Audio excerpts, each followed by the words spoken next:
IBC Tamil சொந்தங்கள் அனைவருக்கும் வணக்கம். இன்றைய நாளும் மற்றும் ஒரு இன்றைய அதிர்வினூடாக உங்களை சந்திக்கின்றேன்.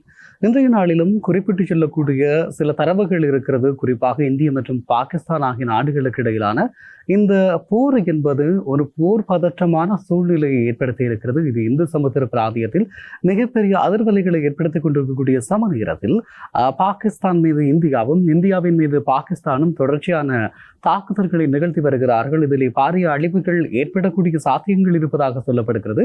முழு அளவிலான ஒரு போரை இதுவரை இந்தியா அறிவிக்கவில்லை என்ற போதிலும் பதில் தாக்குதல்களை தொடர்ச்சியாக நடத்தி கொண்டிருக்கிறது என்பதை நான் உங்களோடு இந்த நேரத்தில் பகிர்ந்து கொள்ளலாம் என்று நினைக்கிறேன். ஆகவே நிகழ்ச்சியினுடைய ஆரம்பத்திலேயே மக்களாகிய உங்களுடைய பாதுகாப்பை நீங்கள் உறுதிப்படுத்துங்கள் என்ற விடயத்தை வினயமாக வேண்டிக் கொள்வதோடு குறிப்பாக சொல்லிக்கொள்ள வேண்டுமாக இருந்தால் பாகிஸ்தான் தன்னுடைய போரை அறிவித்திருக்கிறது என்றுதான் சொல்லிக்கொள்ள வேண்டும். ஏனென்று சொன்னால் பாகிஸ்தானை பொறுத்தவரை பஜானூர் மர்ஜிஸ் என்று சொல்லக்கூடிய குரான் வார்த்தையை பயன்படுத்தி ஒரு பெயர் குறிப்பிட்ட போரை ஆரம்பித்திருக்கிறது இன்றைய தினம் காலை வேளையிலே. ஆகவே பாகிஸ்தான் அதற்கான தயாரி நிலைகளை வழங்கி இருக்கிறது. குறிப்பாக ஒரு போருக்கான அறிவிப்பை வெளியிட்டிருக்கிறது என்று கூட சொல்லிக்கொள்ளலாம். இந்த நிலையில் இந்தியா பாகிஸ்தானுடைய இரண்டு மிக முக்கியமான நகரங்களை தாக்கி இருக்கக்கூடிய சம்பவமும் இங்கு பேசுபொருளாக மாறியிருக்கிறது. குறிப்பாக பாகிஸ்தான் இராணுவம் ஒரு அவமானகரமான செய்தியை எதிர்கொள்கிறது என்றே சொல்லிக் கொள்ளலாம். அதாவது பாகிஸ்தானுடைய தலைநகரமாக இருக்கக்கூடிய இஸ்லாமாபாத் மீதான தாக்குதலை இந்தியாவினுடைய ஏவுகணைகள் மேற்கொண்டிருக்கிறது. அதே போல இராணுவ தலைநகரமாக இருக்கக்கூடிய ராவல்பிண்டி மீதும் ஒரு தாக்குதல் நிகழ்த்தப்பட்டிருக்கிறது என்பதை சொல்லிக் கொள்ளலாம். ஆகவே நாட்டினுடைய தலைநகரை காப்பாற்ற முடியவில்லை. அதே போல இராணுவ தலைநகரம் தலைமையகம் இருக்கக்கூடிய பிரதேசத்தை காப்பாற்ற முடியவில்லை என்ற ஒரு அவமானகரமான செய்தியை எதிர்நோக்க வேண்டிய இக்கட்டான சூழ்நிலைக்கு பாகிஸ்தான் தள்ளப்பட்டிருக்கிறது என்பதை இந்த நேரத்தில் நான் உங்களோடு பகிர்ந்து கொள்கிறேன். அதே நேரம் குறிப்பிட்டு சொல்லிக் கொள்ள வேண்டுமாக இருந்தால் சுமார் கடந்த 24 மணித்தியாலங்களில் 400 ட்ரோன்கள் இந்தியாவின் மீது பாகிஸ்தானால் ஏவப்பட்டிருப்பதாக இந்திய தரப்பு சொல்லியிருக்கிறது. அவை சுட்டு வீழ்த்தப்பட்டிருப்பதாக இந்திய பாதுகாப்பு தரப்பு தங்களுடைய அறிவிப்புகளை வெளியிட்டிருக்கிறது என்பதை சொல்லிக் கொள்ளலாம். அதே போல பாகிஸ்தானுடைய 2 வான் பாதுகாப்பு கட்டமைப்புகளை சுட்டு தகர்த்திருப்பதாகவும் இந்தியா அறிவித்திருக்கிறது. குறிப்பாக HQ-9 என்று சொல்லக்கூடிய பாகிஸ்தானுடைய அதி உயர் பாதுகாப்பு வான் கட்டமைப்பாக இருக்கக்கூடிய HQ-9 தகர்த்திருப்பதாக இந்தியா அறிவித்திருக்கக்கூடிய விடயத்தை உங்களோடு சொல்லிக் கொள்கிறேன். அதே மாதிரி குறிப்பாக சொல்லிக்கொள்ள வேண்டுமாக இருந்தால் இன்னும் நிறைய சம்பவங்கள் இருக்கிறது. குறிப்பாக இன்னும் சொல்லிக்கொள்ள வேண்டுமாக இருந்தால் டெல்லியை பொறுத்தவரை 24 மணி நேரங்களுக்கு அவசர அறிவிப்பை வெளியிட்டிருக்கிறார்கள். வைத்தியசாலைகள் தயார் நிலையில் இருக்கும்படியாக சொல்லப்பட்டிருக்கிறது. அதே நேரம் மருந்து களஞ்சியங்களில் மருந்து களஞ்சியப்படுத்தல்களை அதிகரித்திருப்பதாகவும் சொல்லப்பட்டிருக்கிறது என்பதையும் சொல்லிக் கொள்ளலாம். அதே போல இந்தியாவினுடைய வடக்கு மற்றும் மேற்கு பகுதிகளில் மொத்தமாக 32 விமான நிலையங்கள் மூடப்பட்டிருப்பதாக அறிவிக்கப்பட்டிருக்கிறது. இது வரக்கூடிய மே மாதம் 15ஆம் தேதி வரை மக்கள் பாவனைக்கு இந்த விமான நிலையங்கள் மூடப்பட்டிருப்பதான தகவல்கள் வந்திருக்கிறது. அதே நேரம் பாகிஸ்தானை பொறுத்தவரை சில பொய்களை சொல்லி இந்தியர்களுடைய மனநிலையை சிதைப்பதற்கான முயற்சிகளை மேற்கொள்வதான ஒரு கருத்து இருந்து கொண்டிருக்கிறது. அந்த வகையிலே இந்தியாவில் இருக்கக்கூடிய ஏடிஎம்கள் செயலிழந்திருப்பதான பொய்யான தகவல் பரப்பப்பட்டிருப்பதாக சொல்லப்படுகிறது. அதே போல பெட்ரோல் நிலையங்களிலே பெட்ரோல்கள் தட்டுப்பாடு காணப்படுவதாக, எரிபொருள் நிலையங்களில் எரிபொருள் தட்டுப்பாடு காணப்படுவதான தகவல் இருக்கிறது. அதனையும் மறுத்திருக்கிறது இந்தியா. அதே போல இன்னும் சொல்லிக்கொள்ள வேண்டுமாக இருந்தால் தொடர்ச்சியாக பாடசாலைகள், கல்லூரிகள் காலவரையறையின்றி மூடப்பட்டிருப்பதான தகவல்களை சொல்லியிருக்கிறார்கள். அதுவும் பொய்யென நிராகரிக்கப்பட்டிருக்கிறது. குறிப்பாக இந்த எல்லை பிராந்தியங்களில் இருக்கக்கூடிய பாடசாலைகளுக்கு மாத்திரமே விடுமுறை வழங்கப்பட்டிருப்பதோடு அவசர கால நிலைமை கருதி அனைத்து அரசு ஊழியர்களும் பணிக்கு விடுமுறையற்று வர வேண்டிய தேவையை அறிவித்திருக்கிறது அரசு என்ற விடயத்தையும் இந்த நேரத்தில் நான் உங்களோடு பகிர்ந்து கொள்கிறேன். ஆகவே இந்தியா இப்படியான மாற்றங்கள் அல்லது எதிர்மறையான சம்பவங்களில் நிகழ்கிறது என்பதனை ஏற்றுக்கொள்ள வேண்டாம் என்று சொல்லி இந்தியாவினுடைய தரப்பில் சொல்லப்பட்டிருக்கிறது என்பதையும் சொல்லிக் கொள்ளலாம். அதே நேரம் IMF-இனுடைய கடன் கிடைத்திருக்கிறது பாகிஸ்தானுக்கு. இதன் மூலமாக $1 மில்லியன் அமெரிக்க டாலர்ஸ், அதாவது $1 மில்லியன் அமெரிக்க டாலர்கள் பாகிஸ்தானிய மதிப்பிலே சுமார் 40,000 கோடி ரூபாய் கிடைக்கப்பெற்றிருப்பதாக சொல்லப்பட்டிருக்கிறது.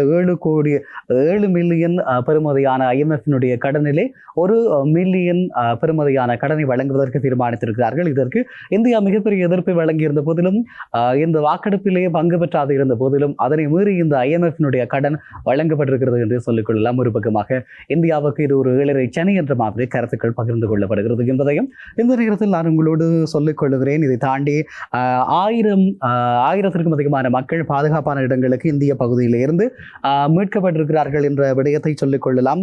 அதே போல உங்களுடைய பிரதேசங்களில் வெடிக்காமல் கிடக்கக்கூடிய பொருட்களை தொட வேண்டாம் என்ற விடயத்தை சொல்லியிருக்கிறார்கள் என்பதையும் சொல்லிக் கொள்ளக்கூடிய அதே நேரம் பஞ்சாப், ஹரியானா, டெல்லி போன்ற இடங்களை இலக்கு வைத்து பாகிஸ்தானுடைய ஏவுகணைகள், அதாவது கண்டம் விட்டு கண்டம் பாயக்கூடிய ஏவுகணைகள் தாக்குதல் இன்று அதிகாலை வேளையிலே இடம்பெற்றிருக்கிறது. குறிப்பாக 1 மணி 40 நிமிடம் அளவிலே. அதனை இந்தியாவினுடைய வான் பாதுகாப்பு கட்டமைப்பு குறிப்பாக 8 ஏவுகணைகள் அங்கே வருகை தந்திருந்த போதிலும் அதனை தாக்கி அளித்திருப்பதான தகவலை உறுதிப்படுத்தி இருக்கிறார்கள் என்பதையும் சொல்லிக் கொள்ளலாம். மொத்தமாக 26 பிரதேசங்களை, இராணுவ தளங்களை தாக்க வைத்து தாக்குதல் நடத்தியிருப்பதாக பாகிஸ்தான் அறிவித்திருக்கிறது. பதில் தாக்குதலாக இந்தியா 6 இராணுவ மையங்கள் மீது தாக்குதலை நிகழ்த்தி இருக்கிறது. ரஃபீகி மற்றும் சக்லாலா உட்பட 6 இராணுவ மையங்களின் மீது தாக்குதல்களை நிகழ்த்தி இருப்பதாக இந்தியா அறிவித்திருக்கிறது என்பதை சொல்லிக் கொள்ளக்கூடியதாக இருக்கிறது என்பதையும் சொல்லிக் கொள்கிறோம். அதே நேரம் இன்னும் ஒரு விடயத்தை இந்தியா தெளிவாக சொல்லியிருக்கிறது. இந்தியாவினுடைய வான் பாதுகாப்பு கட்டமைப்பினுடைய மிக முக்கியமான உபகரணமாக இருக்கக்கூடிய S-400 என்பது அளிக்கப்பட்டது தொடர்பான வதந்திகள் பரவி கொண்டிருக்கிறது. அப்படியான சம்பவங்கள் எதுவும் பரவவில்லை என்பது சொல்லியிருக்கிறார்கள். அதே போல சிவானி சிங் என்று சொல்லக்கூடிய விமானப்படை வீராங்கனை கைது செய்யப்பட்டிருப்பதாக பாகிஸ்தான் சொல்லியிருக்கக்கூடிய விடயமும் பொய் என மறுத்திருக்கிறார்கள். அதே போல டெல்லி மற்றும் மும்பைக்கு இடையில் இருக்கக்கூடிய விமான போக்குவரத்து நிறுத்தப்பட்டிருப்பதாக சொல்லப்பட்டிருக்கக்கூடிய விடயம் பொய் என சொல்லப்பட்டிருக்கிறது. அதே போல ஜெய்ப்பூர் விமான நிலையம் தாக்கப்பட்ட தகவல் பொய் என சொல்லப்பட்டிருக்கிறது. இது பாதுகாப்பாக இருப்பதாக சொல்லியிருக்கிறார்கள். இந்தியாவினுடைய மின் கட்டமைப்பின் மீதான தாக்குதல்கள் தொடர்பான தகவல்களும் பொய் என்று சொல்லப்பட்டிருக்கிறது என்பதையும் சொல்லிக் கொள்ளலாம். பாகிஸ்தானுடைய ஆயுத சேமிப்பு கிடங்கு தாக்கப்பட்டிருப்பதாக விங் கமாண்டர் பியோமியா சிங் குறிப்பிட்டிருக்கக்கூடிய விடயத்தையும் நாங்கள் சொல்லிக் கொள்கிறோம். முற்றுமுழுதாக பாகிஸ்தானுடைய அந்த ஆயுத கிடங்கு தகர்க்கப்பட்டிருப்பதாக சொல்லப்பட்டிருக்கிறது என்பதையும் சொல்லிக் கொள்ளலாம். அதே போல மீண்டும் சொல்லக்கூடிய விடயம், பாகிஸ்தானுடைய இராணுவத்திற்கு இது ஒரு துரதிருஷ்டவசமான காலப்பகுதியில் அவமானகரமான செய்தி என்று சொல்லிக் கொள்ளலாம். பாகிஸ்தான் தன்னுடைய தலைநகரின் மீதான தாக்குதல்களை இந்தியா மேற்கொண்டிருக்கிறது, ஏவுகணை தாக்குதல்களை.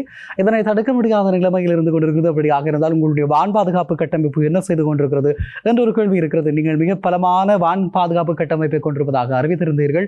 HU-9 என்று சொல்லக்கூடிய சீனாவினுடைய உற்பத்தி, அதை என்ன செய்து கொண்டிருக்கிறது? இந்தியாவினுடைய ஏவுகணைகள் உங்களுடைய நாட்டினுடைய தலைநகரை தாக்கியிருக்கிறது, இராணுவ தலைமையகத்தை தாக்கியிருக்கிறது, விமானப்படை தளங்களை தாக்கியிருக்கிறது என்ற விடயங்களை உங்களுக்கு சொல்லிக் கொள்ளக்கூடியதாக இருக்கிறோம். இதே நேரம் இன்னும் சொல்லிக்கொள்ள வேண்டுமாக இருந்தால் 3 பாகிஸ்தானுடைய விமானங்களை ஸ்ரீநகரிலே சுட்டு வீழ்த்தி இருப்பதாக இந்திய பாதுகாப்பு தரப்பு கூறியிருக்கிறது என்பதையும் சொல்லிக் கொள்ளலாம். அதே போல கண்டம் விட்டு கண்டம் பாயக்கூடிய பட்டா 1 என்று சொல்லக்கூடிய 8 ஏவுகணைகளை நான் ஏலவே குறிப்பிட்டது போல டெல்லியை கூட குறிவைத்து தாக்கியிருந்தார்கள். இது ஹரியானாவிலே வைத்து தகர்க்கப்பட்ட விடயத்தை உங்களோடு சொல்லிக் கொள்கிறேன். அதே போல முனீத் என்று சொல்லக்கூடிய விமானப்படை தளம் தாக்கப்பட்டிருக்கிறது. இங்கேயே குறிப்பாக துருக்கியிடம் இருந்து கொள்வனவு செய்யப்பட்டிருக்கக்கூடிய பைரக்டர் TV-2 என்று சொல்லக்கூடிய ட்ரோன்கள் காணப்படுகிறது என்பதை சொல்லிக் கொள்ளலாம். அதேபோல் ரபிக்கி போன்ற விமான நிலையங்களும் தாக்கப்பட்டிருக்கிறது என்பதையும் சொல்லிக் கொள்கிறோம். அதேபோல நூர்கோன், ராவல்பிண்டி இராணுவத்தினுடைய தலைமையகத்தில் இருக்கக்கூடிய விமான தளம் இவை தாக்கப்பட்டிருப்பதாக அறிவிக்கப்பட்டிருக்கிறது. F-16, F-17, F-16, மிராஜ், அவெக்ஸ் போன்ற விமானங்களும் தாக்கப்பட்டிருப்பதாக அந்த இடங்களில் தாக்கி அளிக்கப்பட்டிருப்பதாகவும் சொல்லியிருக்கிறார்கள் என்பதையும் இந்த நேரத்தில் சொல்லிக் கொள்ளலாம். குறிப்பாக பாகிஸ்தானை பொறுத்தவரை துருக்கியிடமிருந்து பெற்றவை, சீனாவிடமிருந்து பெற்றவை என மொத்தமாக 1,00,000க்கும் அதிகமான ட்ரோன்கள் காணப்படுவதாக சொல்லப்படுகிறது என்பதையும் சொல்லிக் கொள்ளலாம். அதே நேரம் இந்த ஹமாஸினுடைய சில உத்திகளை பாகிஸ்தான் கையாளுவதான விமர்சனங்களும் முன்வைக்கப்பட்டுக் கொண்டிருக்கிறது என்பதையும் இந்த நேரத்தில் சொல்லிக் கொண்டிருக்கக்கூடிய அதே நேரம் இன்னும் அதிகமான சில விடயங்களை சொல்லிக் கொள்ளலாம். உலகத்தினுடைய முதலாவது ட்ரோன் போர் ஆரம்பிக்கப்பட்டிருப்பதாக ஊடகங்கள் தலைப்பிட்டுக் கொண்டிருக்கக்கூடிய இந்த சூழலில் தொடர்ச்சியான தகவல்கள் உங்களுக்காக காத்திருக்கிறது. பாகிஸ்தானுக்கு ₹100 இந்திய மதிப்பிலே 100 கோடி ரூபாய் கடன் வழங்க இந்தியா எதிர்ப்பு வெளியிட்டிருப்பதாக சொல்லப்படக்கூடிய விடயம் உங்கள் எல்லோருக்குமே தெரியும். இந்தியாவின் எதிர்ப்பை மீறி பாகிஸ்தானுக்கு $1 பில்லியன் சர்வதேச நாணய நிதியம் அனுமதி வழங்கி இருக்கிறது. இந்த கடனுக்கு இந்தியாவை நோக்கி நேற்று 3வது நாளாக ட்ரோன் தாக்குதலை பாகிஸ்தான் நடத்தியிருந்தது. காஷ்மீர், பஞ்சாப், குஜராத், ராஜஸ்தான் ஆகிய 4 மாநிலங்களில் இருக்கக்கூடிய 26 நகரங்களை குறிவைத்து இந்த தாக்குதல் நடத்தப்பட்டது. இந்த ட்ரோன்களை இந்திய ராணுவம் நடுவானில் அளித்திருக்கிறது என்பது மிக முக்கியமான விடயமாக பார்க்கப்படுகிறது. ராஜஸ்தானுடைய சர்வதேச எல்லைக்கு எல்லைக்கு அருகில் இருக்கக்கூடிய முனோபா கிராமத்திற்கு செல்லும் மற்றும் அங்கிருந்து புறப்படும் 4 புகை ரதங்கள் வடமேற்கு ரயில்வே ரத்து செய்திருக்கிறது என்பதையும் சொல்லிக்கொள்ளலாம். அதே போல ஜம்மு காஷ்மீர் மாநிலத்திலே ஸ்ரீநகரில் அமைந்திருக்கக்கூடிய பிரசித்தமான டால் ஏரியிலே சைல் போன்ற ஒரு பொருள் விழுந்திருப்பதாக சற்று முன்னர் இன்றைய காலை வேளையிலே இடம்பெற்றிருப்பதாக சொல்லப்படுகிறது. இது பாரிய சத்தத்துடன் வெடித்தது என்று சொல்லியும் ஏரியினுடைய மேற்பரப்பில் புகை எழுந்ததாகவும் சொல்லப்பட்டிருக்கிறது என்பதையும் இந்த நேரத்தில் உங்களோடு பகிர்ந்து கொள்ளலாம். அதேபோல பாகிஸ்தானுடைய பாதுகாப்புத்துறை அமைச்சர் கவாஜா ஆசிப் ஒரு கருத்தை சொல்லியிருக்கிறார்.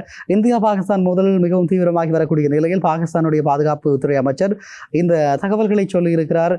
குறிப்பாக இந்தியாவினுடைய தாக்குதல்களுக்கு பாகிஸ்தான் அவசரமாக பதிலளிக்க வேண்டிய நிலை ஏற்பட்டிருக்கிறது என்று சொல்லி அவர் சொல்லியிருக்கிறார். இது பாகிஸ்தானுடைய பாதுகாப்பை உறுதி செய்வதற்காக நாங்கள் மேற்கொள்கின்ற தாக்குதல் என்று சொல்லியும் அவர் சொல்லியிருக்கிறார். இந்தியா இன்னும் தாக்கலாம், ஆகவே பாகிஸ்தான் எச்சரிக்கையாக இருக்க வேண்டும் என்று அவர் சொல்லியிருக்கிறார். அதற்கேற்ப முழுமையான ராணுவ தயாரிப்புகளோடு ராணுவம் தயாராக இருக்கிறது என்ற விடயத்தையும் சொல்லியிருக்கிறார். கடல் வழி தாக்குதலுக்கு நவீன ராணுவம் தயாராக இருக்கிறது, பாகிஸ்தானுடைய கடற்படை மிக பலமாக இருக்கிறது என்று சொல்லியிருக்கிறார்.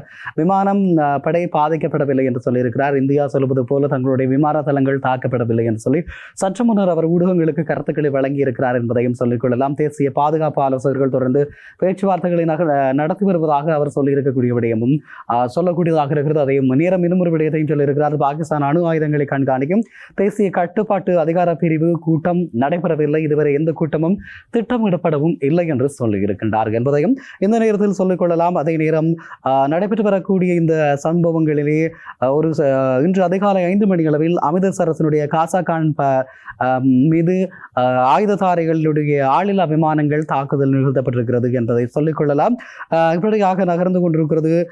இன்னும் சொல்லக்கூடிய விடயங்கள், சீனாவினுடைய வெளியுறவுத்துறை இந்தியா பாகிஸ்தான் இடையே அமைதியை ஏற்படுத்த ஆக்கப்பூர்வமான செயற்பாட்டை விரும்புவதாக சீனா சொல்லி இருக்கிறது என்ற விடயத்தை சொல்லிக் கொள்ளலாம். சீனாவினுடைய வெளியுறவுத்துறை செய்தி தொடர்பாளர் லின் யான் இந்த கருத்தை சொல்லியிருக்கிறார் என்ற விடயத்தையும் உங்களோடு நான் இந்த நேரத்தில் பகிர்ந்து கொள்கிறேன். அமைதியான வழிகளில் அரசியல் தீர்வுக்கான பாதையை திரும்ப வேண்டும் என்று சொல்லி சீனா வலியுறுத்தி இருக்கிறது. மூடிய பாக்லிகார் அணை திறக்கப்பட்டிருக்கிறது. அதாவது சிந்து நதியில் மீண்டும் தண்ணீர் வழிந்து விடுவதாக சொல்லப்படுகிறது.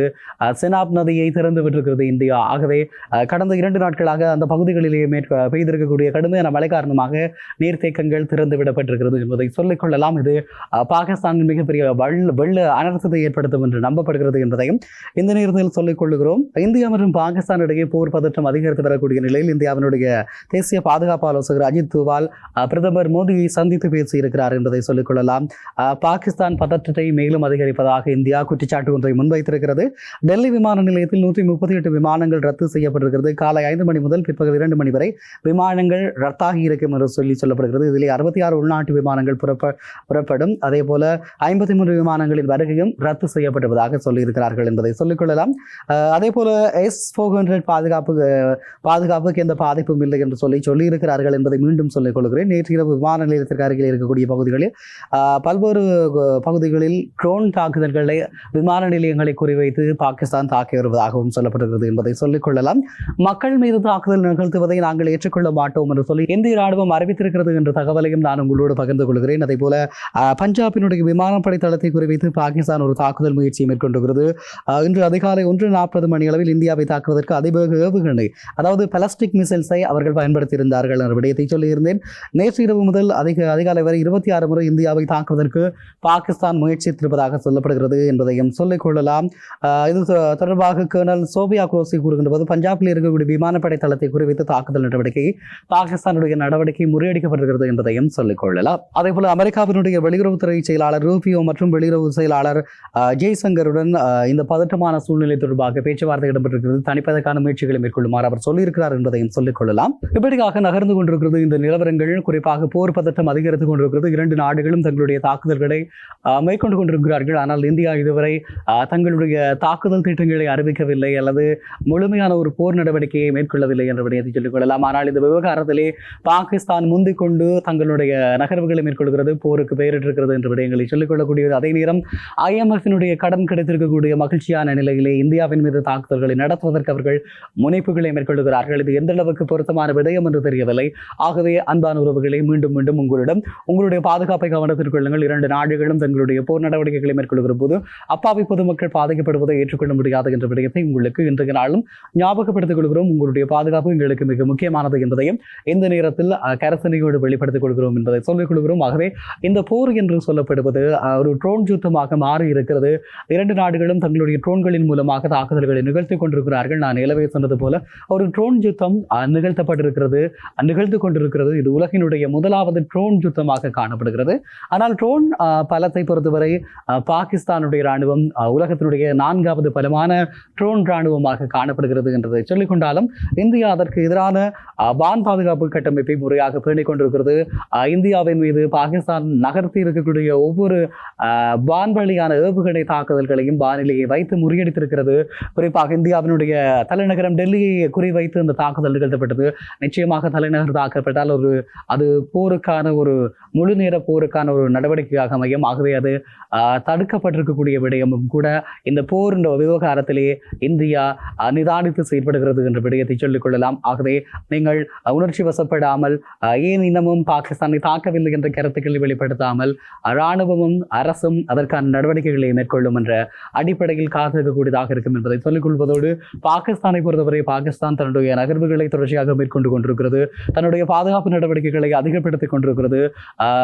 குறிப்பாக இன்னும் சொல்லிக் கொள்ள வேண்டுமாக இருந்தால் பாகிஸ்தான் $2.12 பில்லியன் தன்னுடைய பாதுகாப்புக்காக ஒதுக்கி இருக்கிறது என்ற விடயத்தையும் இந்த நேரத்தில் உங்களுக்கு ஞாபகப்படுத்திக் கொள்கிறோம். ஆகவே கவனமாக இருங்கள் அன்பான உறவுகளே. நாளை மற்றொரு இன்றைய அதிர்வினூடாக உங்களை சந்திக்கிறேன். இந்திய மற்றும் பாகிஸ்தான் விவகாரங்களிலே இடம்பெறக்கூடிய புதிய தரவுகளையும் அலசல்களையும் ஆராய்வுகளையும் உங்களோடு பகிர்ந்து கொள்ள காத்திருக்கிறேன். நன்றி, வணக்கம்.